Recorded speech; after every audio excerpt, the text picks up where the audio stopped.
и Audi Quattro. Здравейте пак. Бях качил клипче на предпазителите на шенкелите, които бях монтирал. Сега се връщаме пак към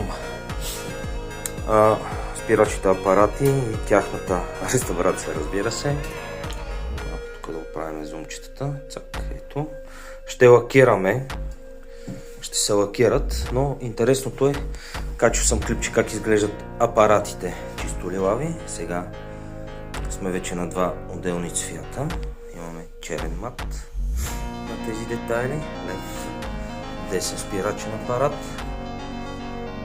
Как изглежда? Моля, вкарайте някой коментарче, вкарайте някоя идея. Ще се радвам някой да даде някое съветче. Нещо допълнително дали може да се направи. Много ръжда се изби от тези апарати, между другото, защото както виждате надписите, малко е така като направим, някога надписите са били ето тук в тази зона, разбира се, тук имало нещо, но вече не се вижда нищо, защото така се беха подули от ръжда, че чак на мен не ми се върваше, но резултата наистина е много хубав. Виждате, на задни клипчета има как е обработено, как е направено, откъде съм тръгнал в крайна сметка, за да стигнем до този резултат. Ако ви е интересно, гледайте, лайквайте, коментирайте. Благодаря за тези, които ме следват, които им е интересно. Благодаря на всички, дори на тези, на които не им харесва. Благодаря ви.